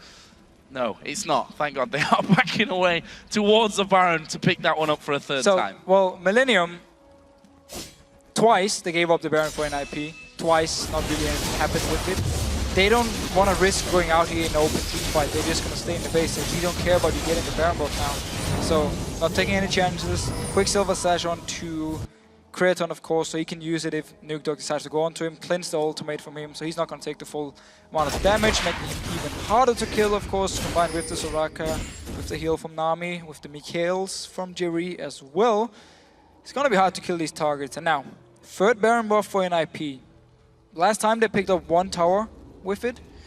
This time around, they really need to get in the base of Millenium. And they're obviously just waiting for Millenium to make a misstep. It could be Millenium moving towards the Baron to try and stop it. NIP could turn around and kill them. But Millenium just making no mistakes, which obviously is pretty easy when all you have to do is stand in your base. Yeah, not actually really do much apart from push those waves back. Actually, we see the entire NIP team are moving down as a unit here onto that bottom side of the map. Start to push this one out. No, actually I say no major items. The Randuin Zone was finished off by Hulberto during that last trip. That is actually big because they need to go on, they need to dive onto Millenium, so they need this tanky frontline who can tank all the tower hits here, and that's going to be the thing for NIP. Just they have to dive on, especially now pushing up as 4 or 5 members. Millenium are just going to stay there with their entire team ready to clear it and force NIP into a risky situation. And I guess we can use the time now to say, yes, Scrying Orb in 4.5, it was buffed. 1000 more range now and also lasts for a second longer, I believe it is. So, a fantastic trinket. Well, built for this exact built scenario. for this. Built exactly for this. NIP now up to the steps of the bottom lane. The question is, will they trust themselves to actually go through? Lucian has got a lot of damage behind him here. We see that they move a step closer. It's Freeze that's looking for that one hit here, one hit there to try and knock that one out. Actually, KottenX had backed away from the rest of the team. Always join in with ultimate, of course, in case something should happen. You see Freeze moving in. He got like 1 hit, stepped out, got 1 more hit, stepped out again, and it's gonna be the way forward for NIP if they don't want to go straight into a fight. Just get a few hits every time. And that's where, of course, Jree can try and land an MVP bubble. But whoa, ultimate I already used actually from Miffy. Decided not to go in for because he didn't hit anyone. Damage coming down. Actually, it was Kerp that I think went the lowest out of all of them there, and the Whirling Death, the Solar Flare, both used out. Over on the other side, Kevin popped his ultimate, but that's Ryze's ultimate that doesn't take any time to be back up. They still have the big important ones, the out of Nocturne, out of Soraka, for example, the Culling as well, Army's Tidal Wave. None of that actually used in that one. And it was an almost dive from NIP. I thought they were thinking about it there, but actually they're just testing the waters a little bit. So again, if they landed the ultimate on a perfect target, stunned them up, they could have maybe gone for it, trying to kill them instantly. It could also be just to try and zone Millenium away from the turret a little bit so they can get a few hits and then back away, because maybe its ultimate is already ready again, so they can try and do the same here. Land it, maybe get a few hits on the tower and then back out. They don't necessarily have to go all in just because to use the ultimate. Step forward once again, Mythic gonna get locked up. Kerp actually taking good chunk of damage, shields himself up, and that's all they need to do. They need to do this over and over and over again, but slowly but surely they will take down that turret. They just do it so Millenium steps back a little bit once the ultimate is there. risky. Don't want, of course, to stay out in the front once you're already, or there's a chance you're being locked up. So actually getting some good damage onto this tower. Once they kill it, which is not going to be now, because now they're backing away. But once they actually kill it, they can take down the inhibitor, open up a lane, go towards the mid lane, try and do the same. At this point in the game, however, it's not going to be too hard for Millenium to actually defend and open or defend it from the super minions in one lane, as long as not all the inhibitors being gone. Also saw a Guardian Angel picked up a few moments ago there, or actually it's 2 minutes ago by now, but thinking relatively that is just moments ago in this game by KottenX there, so he'll be feeling a little bit more confident of diving in there. He's got a lot of damage after all. We've seen he's the one that's carrying most of the kills here. A bit of pressure comes on towards that bottom lane, but again, Hulberto down to half HP, Freeze down low as well. He, of course, will be just regenning all that back up with his lifesteal, and will be back up to full HP again in just a moment. That turret, though, is only just hanging on. 2 more hits from Freeze, and it's gone. They can move in towards the inhibitor here, and Millenium will be forced to actually teamfight against him without the help from the tower. Unless Millenium just gives it up for free and then go towards the next one and just prepare for the same thing until they find an opening. Again, for them, landing like a bubble from Jree on Freeze when he moves in towards the tower can be the go-to signal. So far, though, not been landing it. And of course, Freeze also, with his own Quicksilver Slash, can remove some CC in case he gets hit by something. That appears the Baron timer once again. Just under 2 minutes until that one comes back into the game. I think we could be seeing a 4th Baron of this second match here between Ninjas in Pyjamas and Millenium. A gold lead, very much, definitely in favor of NIP. 17,000. But still, meaning less and yeah, less. meaning less and less, and that's the problem that NIP might encounter. You've seen them, they're getting closer. Kevin pops his ultimate and does a lot of damage across the board. Yeah, I mean, Kevin, look at his items, Void Staff, with all the mana items he needs as well. So he could be building into something like an Hourglass here as his last item. So, not an Hourglass, sorry, I mean something like a Randuin's Omen for even more armor, making it even harder for NIP to actually kill him. Because he got enough damage here, he doesn't actually need more damage. Millenium stepping out almost to the inner turret range there. But again, they can't afford to face check any of these brushes, still holding on to those 2 scrying orbs. Through scans as well then. NIP again just gonna force out these waves and back away. Millenium actually getting a little bit braver here. I was going to say maybe push out that mid lane. They did technically push it out a little bit further than they've done for a few minutes. Hand in hand, 5 members to push the wave, backs away. No chances taken. Going straight out of that one. Baron comes up in 30 seconds though, and I don't really see Millenium once again going for that one whatsoever. They don't have to. I mean, same deal. Last time NIP at the Baron now, they got 85% of the HP of their bottom lane tower. Obviously that should be the target for them once they pick up the next Baron here. Millenium though, once again moving out a little bit. Let's see, and backs away. NIP waiting in the bush. We've seen this before from them, but as soon as the Baron start, they can just switch around to it. There's a pink ward, of course, knowing there's no vision from Millenium. They've been in this jungle for the last 2 minutes, so of course they will see if there's been any wards from Millenium side. Picking up the next Baron here, who again means less and less. Oh, it's going to be picked up nonetheless for Ninjas in Pyjamas. That is the 4th Baron of the game. See, 6 dragons, 4 barons. Solid control on those 2 objectives by NIP, and of course that means heading back off home, spending, well, it's alright having a load of gold, but most of them don't really have the item slots anymore to be filling that gold into. Well, you can look at the boots and start selling off them. We'll have to see about that one. NIP are edging closer this time towards that mid lane turret. As you mentioned, though, the bottom lane is where they've done the real damage already. And the minion wave, sadly enough for them. Thing is, I'm not sure that the minions actually make any difference at this point. No, they get cleared out so fast. Yeah, they just die instantly here. Just picking up a dragon, pretty much from mid phase, the only one still needs to actually get some gold. Although, there's a side stone onto Hulberto he can sell and get a different item instead, so he becomes even stronger. So the gold still means something for NIP here, very far ahead. And now pushing up here, nice check actually by Freeze, making sure Millenium were not waiting with 5 members in the Fnatic death push. luckily for them, they weren't, because that would have been a 5-on-3 until Hulberto and Nukeduck came in. But that's maybe the kind of thing that Millenium are going to have to pull off here, some kind of surprise attack onto them. Either way, they're of course going to sit here. We see that turret has regen up now, more towards the halfway point, but I mean, if it's 1 hit or 5, it's only going to slow them down. Shouldn't make too much of a difference in the grand scheme of things. There you see it again, the minions, as I said before, don't even mean that much. They basically soak up 1 turret hit before they go down. Yeah, but you also see Jree. Notice, just pay attention to him whenever NIP moves in, where he puts his bubble. He actually pretty good placement here, because Freeze, if he had taken 1 more step forward, the bubble would have hit him in the face, so he decided to back away, of course. And the wave here should be cleared away, and there's another bubble. Missed.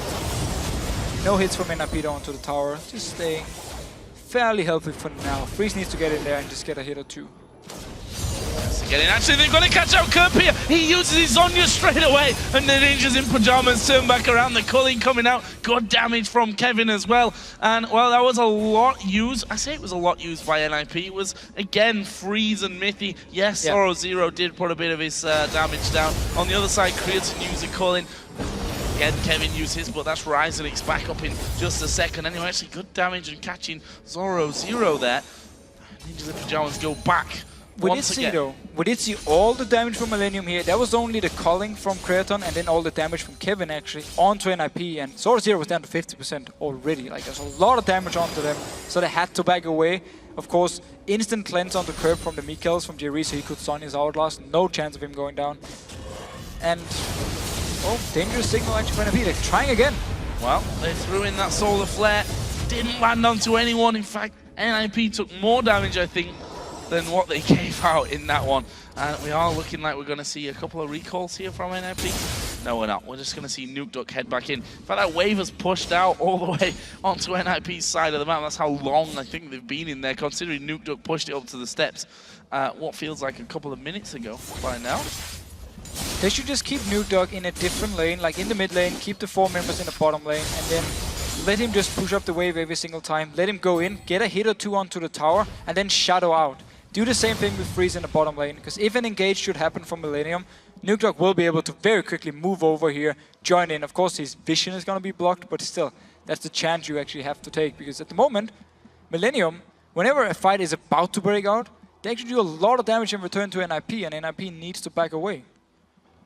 So, a bit of a change for Freeze on Draven. He saw this Scimitar, and obviously the cleanse ability from that one, and picked himself up a Guardian Angel here. Actually, did he use the Scimitar in that last one?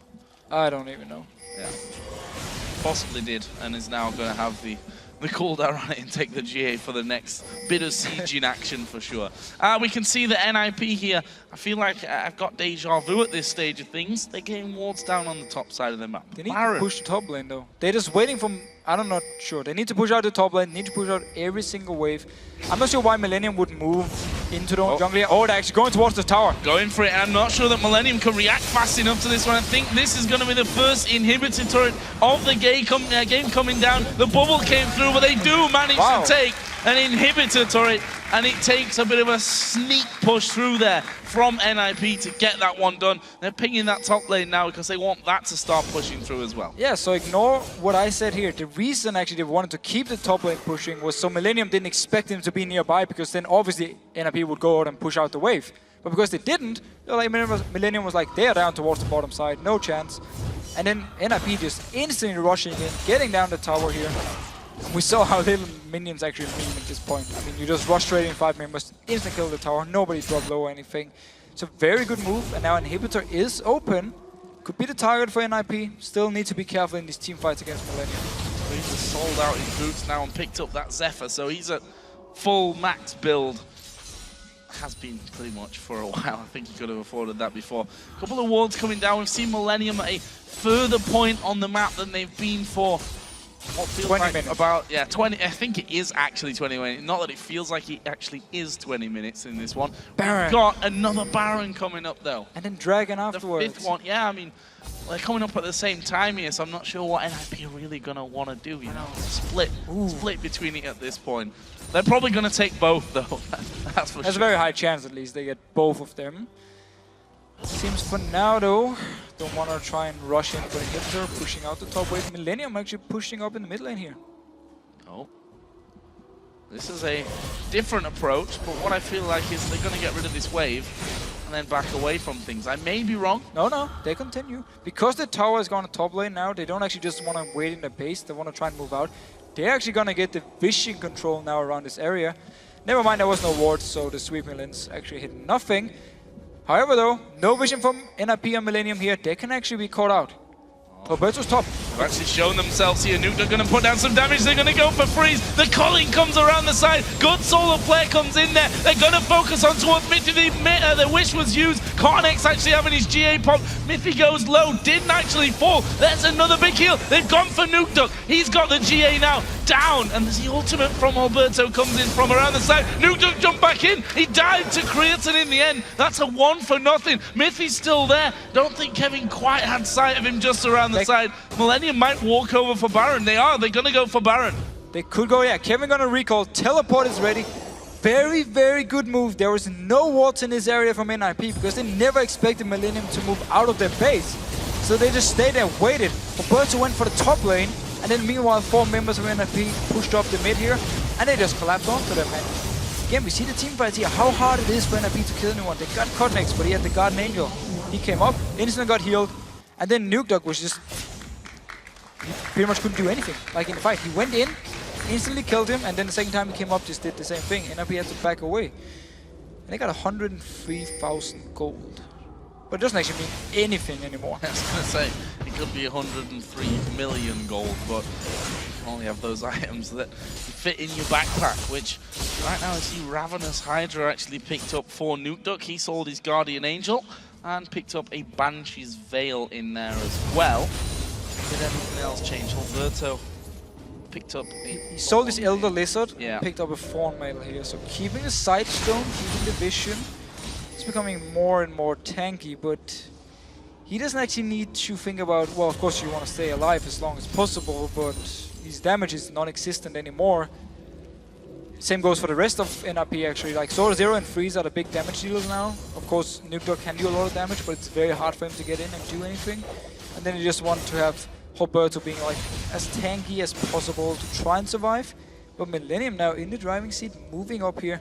And again, lack of wave clear from NIP side could be a big issue here because Millenium will be able to get a few more hits on the tower every time than NIP was up in their base. And if someone tanks it, they've got double heal as well to give them the HP straight back in as Nukeduck trying to get some damage down there from the side. I'm worried though, from Millenium side, they were always a team that struggled to close out when they had a lead. Now they know that they've managed to claw themselves back in a position in the game where they could actually end up winning. How decisive are they gonna be? That was always the problem for them before, to make the right calls at the right time. And a big problem for them now as well is that the Guardian Angel is on, like, it's down from KottenX. So once he actually jumps in, he's gonna be the target for NIP to kill. And we saw before, they could actually take him down, but then as he would respawn, they couldn't take him down twice. This time around, no Guardian Angel, he will jump in, be the target to kill. Then of course, they still have to go through the Ryze. There's also the Soraka, doing a lot here. Or at least being very annoying. So we see NIP have taken the standing role of Millenium now on their inner turret there in the mid lane. And try and push things back up. Blue buff here for Creaton. Blue buff for Millenium, not something that they'll certainly be used to. It's been a while. Who actually took the dragon? It's still up. Dragon is still up. We gave all the viewers false hopes. The dragon wasn't going to go down. Millenium will take it. Do you think? Well, I'm not sure. I'm honestly not sure anymore what's going to happen in this game. I predict a little bit longer a time though. There could be another Baron involved in that if we... Possibly. I mean, let's be honest here. We're kind of approaching 10 Barons in this game. So we could a lot of Barons. Yeah. Unless Millenium decides they want to do this, get a few hits onto the tower, back out a little bit, and then maybe even go for the dive at some point. You see, he actually got about 20% of the tower just on the first wave, so they can do it again. Creaton go in, get the double auto attack. He got his dash. He's a lot more safe than than Draven when it comes to hitting these towers late game, because he can just dash out in case something should happen. And now actually, ignore the minions, that's it. NIP, lack of wave clear, not able to actually remove Millenium or push them away. Step in there. Millenium now They've still got 2 more inner turrets to actually take before they almost mirror what Ninjas in Pyjamas have been able to achieve. Big wave top just though. Before that. Yeah, that big wave is coming in. You see that Nukeduck's moved up, but he knows he can't push out too far here because all the wards that they had down were cleared out. There's a scrying orb coming in. It's Nukeduck that actually has that for himself, and they managed to pick up one of the NIP blue buffs here, which has certainly been a while since they've stolen the buff away, that's for sure. That wave is going to continue to push down. NIP have already got all 5 men there to try and defend this one. And really, a pause. There's a pause. Well, didn't expect that after 65 minutes. We'll see. Well, so another thing for NIP obviously is the lack of poke. I mean, they won't be able to do any damage to Millenium, so they can just safely go and hit the tower. Do the same thing. So it was actually free to pause the game, so we'll see exactly what the problem is there with that one. Just to give you a recap of the game as a whole, not everything that's happened, because that would be probably another 65 minutes of talking about this single game. We are 65 almost minutes in there, 12-9 in kills. Not masses of kills for a 65-minute game. Nope. 108,000 gold to 88,000 gold, so it's still a 20k gold lead for Ninjas in Pyjamas, but it's Millenium, of course, that have that Baron, or had the Baron running. I'm not sure if that's still running in there for them. Either way, it's going to be either just about to finish, or it has just finished, either side of that. Pretty much everyone is now outside of the supports up to 6 items as well, and this is a state of the game where if one person goes down, it opens up the floodgates for either team to push straight back and win. You'd hope. One mistake from, doesn't matter who, like before, you could say it was a mistake by Hulberto to go top lane, but of course they didn't have any vision of Millenium, so it was a team mistake from NIP that gave them the Baron over to Millenium and a kill.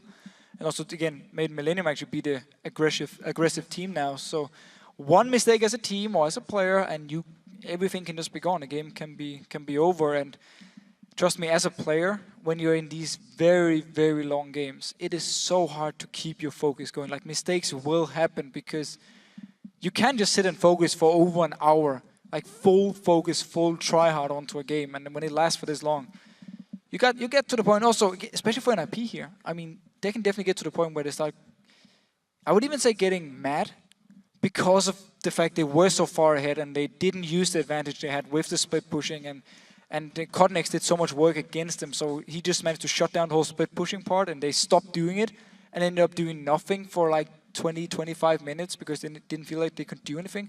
So they're gonna look back at the game, of course, and say, wow, we were so far ahead, we did absolutely nothing, we messed it up, we might even now give over the entire game to Millenium.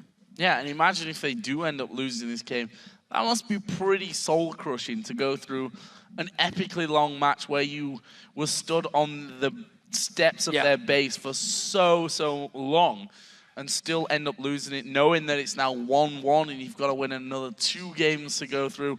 In the same sense, Millenium were just waiting almost for the inevitable there for such a long time, and then managed to actually pull something off to claw themselves back into a favorable position. If they win this game, imagine the confidence boost that gives them. Well, that's going to be huge for them, especially, again, a player like KottenX, because he was the guy who kept them in the game. Like, for him, it's going to be like, wow, I performed so well this game. If I can keep doing this, I can carry my team back into the LCS. Yeah. So that's obviously going to be huge. He's still actually the new guy on the team. Played a few weeks in the LCS, but still fairly new on the team here.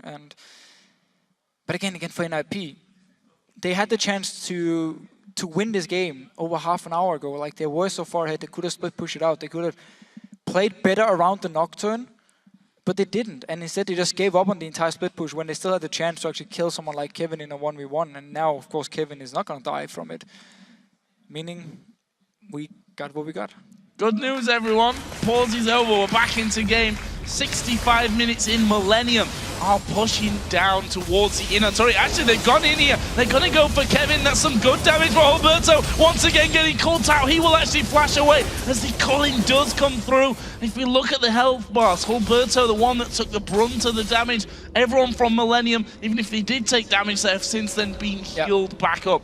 by Kerp on Soraka, by Jree as well on Nami at this stage of things. Another wave coming through. We've already surmised that waves don't mean all that much, but as they get closer here, we see NIP with tower. one man having to back away. Hulberto wasn't there, and they take down the inner turret. That leaves us at 7-5 in towers now. So NIP tried to land engage here onto Millenium and then try and just straight up engage, but nobody got stunned by Miffy, and Zorozero never actually got in there. So once Hulberto showed up, he was going to be the target, had to flash away. And we just see the way Millenium in these fights, as soon as the engage comes in from NIP, they just pop Talisman and go the opposite way, backs away from the entire engage, and then they can turn around if NIP chases. And that's what we saw here. So we need a perfect ultimate from Miffy, and then we just need NIP to pile on someone and just instantly kill them. But it's so hard because, again, yes, you can stun the Soraka so she won't be able to use her Hourglass, but then there's just the Mikhails onto Jree. You can use it onto him, cleanse him from the stun. He can pop the Hourglass. We saw it early in the game.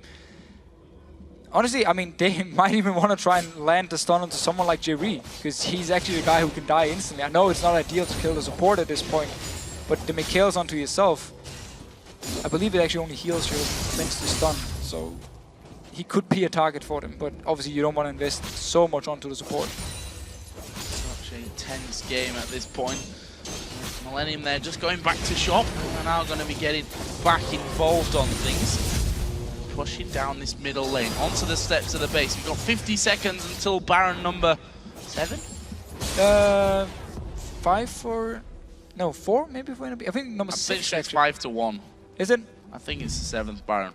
It's a lot of Barons. Apparently 6th Baron, so yeah. It's been a lot of Barons. I think the number at this point doesn't matter all that much. As again, Millenium forced away from this mid lane. Nukeduck trying to get some damage from over the side.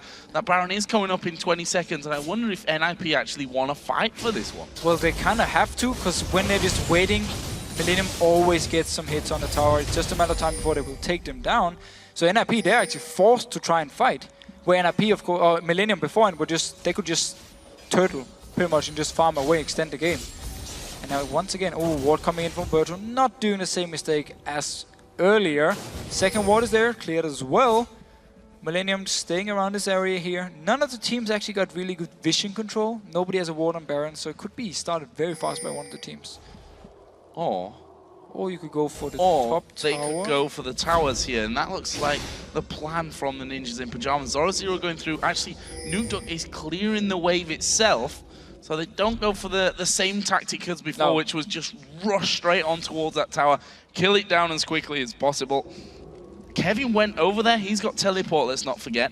Millenium are moving towards Baron. Not exactly completely to Baron, because they don't have any actual vision of the Baron pit itself, all very deep into the river. They don't know that NIP are in their side of the jungle. What are they going to do? Are they going to go Baron, or are they going to take a play down towards that middle turret? There we see the Talisman coming in. Zorozero dashes forward, but backs away. His Banshees has now been popped. Miffy looking to get in. They've managed to lock up Kerp. They're going to go for Kerp on this one. Julie, he uses the Zonias, and it's Kevin that goes down first. KottenX now will be the next focus. He's getting big heals going through from this one. His Guardian Angel now popped. Kerp gonna come from the side. The Colleen coming in as well. KottenX comes back to life, and they turn around. Focus on towards Kerp. He flashes away to the back. KottenX low. Zorozero though goes down, and now it's NIP that have to back away. This is a 2-for-1. Millenium have got the advantage. NIP are running. Big mistake by NIP here. They actually decided to split up the damage once KottenX came back up from his Guardian Angel here. They could have killed him instantly. Instead, they went, some went for Kerp, some went for Creaton here, some went for KottenX. It meant, of course, with the sustain from Nami, from Soraka, Millenium got out ahead here. Creaton stayed in the back. Zorozero actually jumped towards him as the only member. Meanwhile, then KottenX so low, didn't get to kill him here. Means the Baron for Millenium and a one-team fight. Another Baron going down. We're about to hit the 70-minute mark. Second of 6 Barons. Okay, so we've almost had as many Barons as dragons in this game. Well, because the last dragon actually is still alive. Nobody wants the dragon anymore. Apparently not. Do it for the supports, man. They need to go. They still could do with it a little bit. They're moving up towards a 5-6 item mark. If you look down some of the total golds there, look at Freeze, 31,000 miles ahead of everyone. But what are you going to use 31,000 gold for? I mean, The only thing you can do is have a Guardian Angel and sell it once it's popped and buy something else, which is what he's gonna do. I'm actually not sure if Nukeduck had his Guardian Angel for the last team fight. I think he actually had sold it because it was on cooldown. And then he went into the backline and died. And now obviously his Guardian Angel is ready because he just rebought it here. So he didn't have it for last fight. That's obviously a big deal here. KottenX Guardian Angel is down for this fight. Meaning he could be the target, or Kevin could be the target again.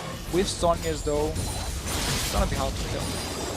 Adrian starts to step forward. We saw it before that Millenium can get onto these towers. Can step forward, and NIP have been forced to back away a number of times from them. Again, the minions being cleared out. They're still using the minions as a guide for stepping back and forth when I think they can afford. It's not really about the damage I think that tower's doing, it's about the chance of one of them getting locked up by someone. Get rid of those minions. KottenX actually moving forward once again, but Millenium very cautious about how far out they go. Zorozero though, taking a lot of damage from Kevin every time he moves closer. Nukeduck bottom, they should mean the tower from Millenium. Yeah, they are going to throw in their damage coming on towards Kevin. They dive in towards the backside. There's this Mithy that's right in the middle of them. He may just go down. He will fall. Freezes at half HP. Zorozero has gone down as well. It's now a 5 versus 3. This is surely it for Millenium. 70 seconds spawn timers. I was going to say go for the Nexus turrets here. Nukeduck dives into the middle of them. He puts down the death mark. He's surely going to get finished off. His GA does get popped, but when he comes up, they'll lock him down. Kevin picks up that kill. Millenium turn around for the Nexus turrets. They take both of them down. NIP have to flash away, and Millenium, after 72 minutes and what feels like an eternity hiding inside their base, turn it around and pick up game 2. Incredible. So they simply got to the point again where the big goal lead for NIP meant absolutely nothing. 6 items on every single member except for the jungler. Nukeduck became a non-factor because of Quicksilver Sash. We had the hourglasses as well. Like, there was nobody he could go for and kill. He was basically just bait in every single fight here. And it just meant the team fights were so much stronger for Millenium, and they used it to their advantage, and now it's a 1-for-1. Absolutely insane games. 6 Barons, you see the laugh from Kevin. To be honest, I'd be laughing if I was in their scenario as well, because they spent 20 minutes stood on their inhibitor turrets just waiting for NIP to do something. NIP themselves were setting up traps inside of the Millenium jungle. Millenium weren't having any of that one. Funnily enough though, in the end, the big turnaround was a trap from Millenium on the river where NIP had no vision. Most unexpected trap ever. Like, you've been in your base for 30 minutes. And we didn't expect Millenium to move out, especially not in towards the Baron area, trying to set something up here. Caught them out, got the kill, got the Baron. And I've only ever seen one game that I can compare to this one. Let me guess. Old Moscow 5 against CLG.EU. That was, I think, 6 Barons. I think it was about 30k gold lead. It was a trap at the end that actually swung the game. Pretty rare occurrence, something like this, but we talked about the psychological factors of this before. That is going to be hard to swallow for NIP. It's the worst. I mean, they had the game in the back. They were the position so far ahead. They just needed to go in actually and just win a fight or kill someone in a split push, and they could just roll in the base, get double inhibitor gone. And instead, though, nothing came of it, and it's just, as a team, you know, as players, of course, you're very tired in the head at the moment. Even I think you and I are very tired in the head. Everyone at home as well. I think everyone is who watched the entire game. So imagine being the player now, have to refocus, like tell yourself, okay, we can do or should we change anything here? Can we do the same thing? Because it worked, we just need to finish the game in time. You know, it's very hard now for NIP, and obviously Millenium, they're just all happy days. Yeah, and I think that match then gives them a boost rather than taking away from their energy, like it definitely will for NIP. Still, they have to fix their early game. Well, yeah, I mean, they wouldn't have been in that scenario anyway if their early game was actually strong.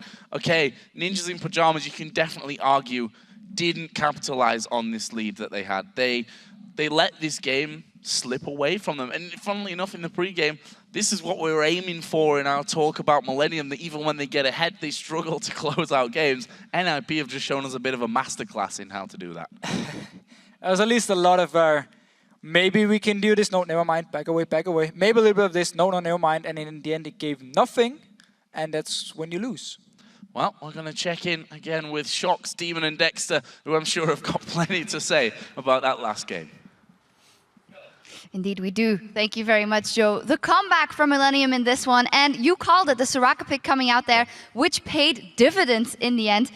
Can you tell us a little bit about how central that Soraka pick was to a long-out game like this? The longer the game goes, the better gets Soraka. So it's pretty much endgame Soraka with tank items is unkillable, and she just provides heals.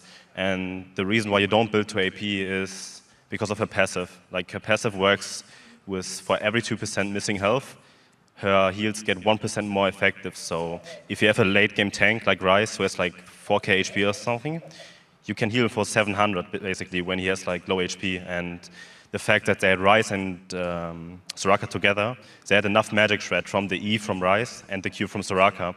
But yeah, both, they kind of dragged out the game because of weird itemization, I think.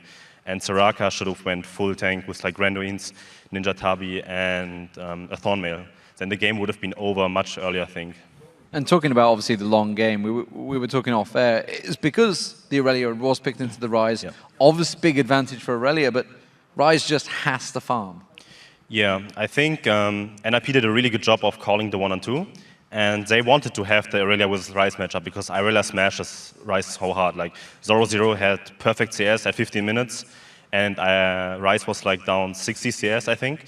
And if they had a better team comp to push the advantage, like a different AD carry maybe even, like a Caitlyn or like something with more range, they could have sieged towers way more effectively. And yeah, I think that this 1-3-1 split push isn't working in late game, simply because Ryze can take Irelia later on in the game, and they can never teamfight because Soraka wins every teamfight. Like, it's, yeah. And obviously, one of the things we noticed was the fact that they did have so many melee champions. Yeah. But they had the Draven in there, but you were saying it's simply too short a range to actually, it was just too risky.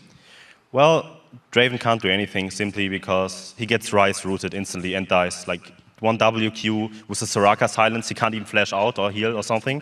And he has a Nocturne diving on them. So the second he gets into melee range to the Ryze, Ryze roots him into Nocturne ultimate, and he dies, so yeah.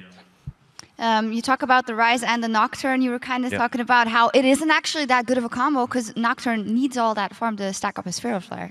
Well, the way it worked was like Millenium had disadvantage in the early game anyway because they decided to lane swap and got counter lane swap, and Irelia just has a better matchup against Ryze. And Nocturne is supposed to farm the whole time, but he didn't do it. He stacked Feral Flare at like 16 or 17 minutes.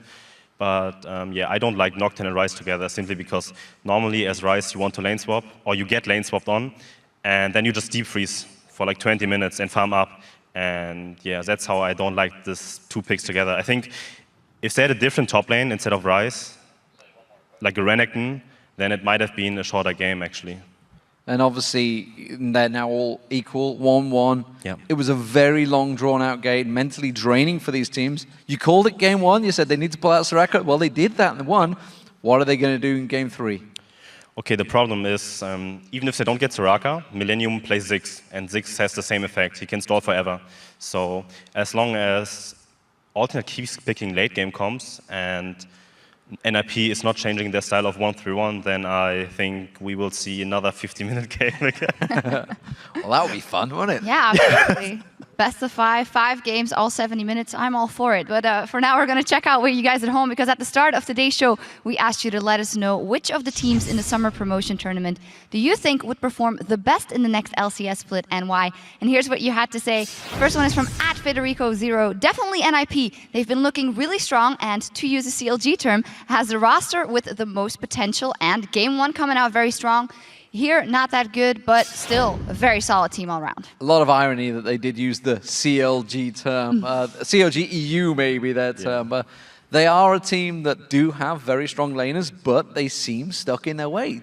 To me, watching that game, it doesn't seem that a lot has changed since when they got knocked out by KMT. And it also makes me think of when they were 1 game down. Yeah. last time over in promotion. We saw their faces really into the ground. Not good. We will have to see if they can pick it back up.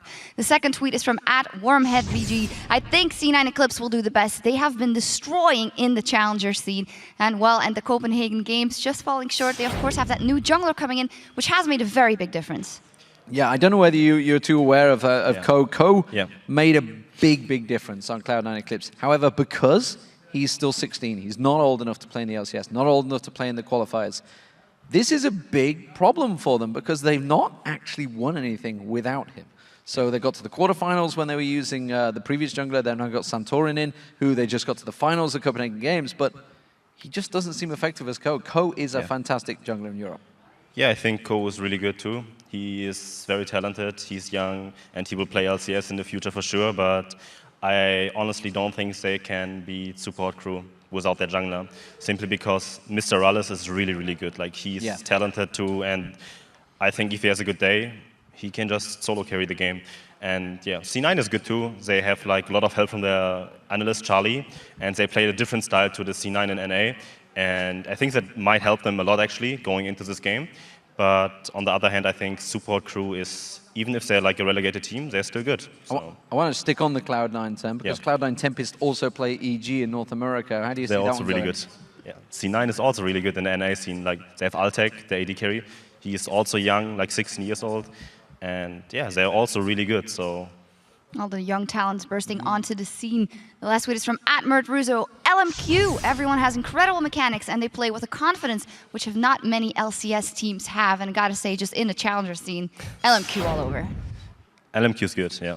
But it's challenger scene and they showed some signs of choking. So they will have a hard time getting into, like, they won't get the 3-0, I think, against XCG. And it's really a matter of, is XCG mentally prepared for this game? Because I think they can definitely take it. Like, it's gonna be close, and yeah. Very interesting. Well, you guys at home, thank you for those answers, and we'll see if your predictions come true. Remember to keep chatting about the Summer Promotion Tournament games with us by sending your tweets to @LOL Esports with that hashtag LCS. We need to head to base and complete our last whisper, but we'll be right back for the third match between Millenium and Ninjas in Pyjamas. Stay tuned.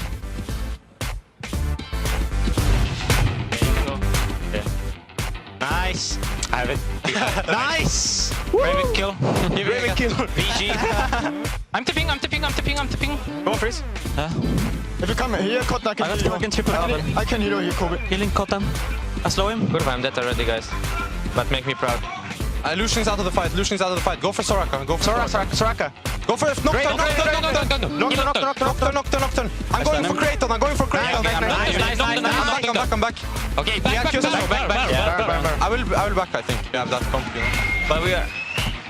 I cannot believe this just happened.